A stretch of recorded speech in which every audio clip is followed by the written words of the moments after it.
काय सांगणार आज भूक आंदोलन करण्यात आलेलं आहे। आपण या ठिकाणी आज मणिपूरमध्ये गेल्या 2 ते 2.5 महिन्यापासून चाललेला हिंसाचार आहे। मणिपूरमध्ये गेल्या 2 ते 2.5 महिन्यापासून महिलांवर चाललेले अत्याचार आहेत। आपण त्याच्या विरोधात मुंबई राष्ट्रवादी काँग्रेस पार्टी महाराष्ट्रभर मुंबईभर आदरणीय जयंत पाटील आणि राखी दीदी यांच्या नेतृत्वाखाली आपण एक आंदोलन करतोय। आपण या ठिकाणी या देशाचे पंतप्रधान नरेंद्र मोदीजी, या देशाचे गृहमंत्री अमित शहाजींना यांना ज्या ठिकाणी मणिपूरमध्ये जे दुर्लक्ष केला जातो त्या ठिकाणी आम्ही हे दुर्लक्ष करून जमणार नाही।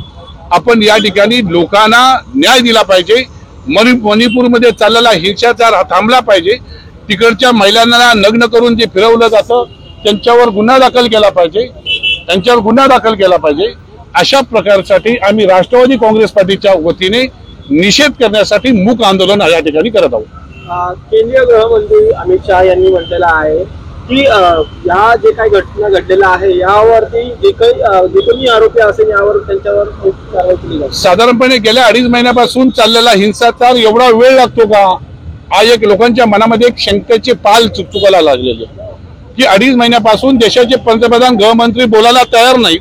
जेव्हा देशामध्ये अनेक समाजाच्या लोकांनी, अनेक पक्षाच्या लोकांनी, अनेक संस्थेच्या लोकांनी निषेध करण्यासाठी ज्यावेळी रस्त्यावर उतरले त्यावेळेला अमित शहा अशा प्रकारची स्टेटमेंट द्यायला तयार झालेले आहेत। परंतु फक्त हे कृतीमध्ये कधी येणार आहेत? हा हिंसाचार कधी थांबणार आहे? ज्या महिलांना नग्न करून फिरवलं जातं त्यांच्यावर कडक कारवाई होणार आहे का? त्या आरोपींना अजूनपर्यंत अटक केली का गेली नाही?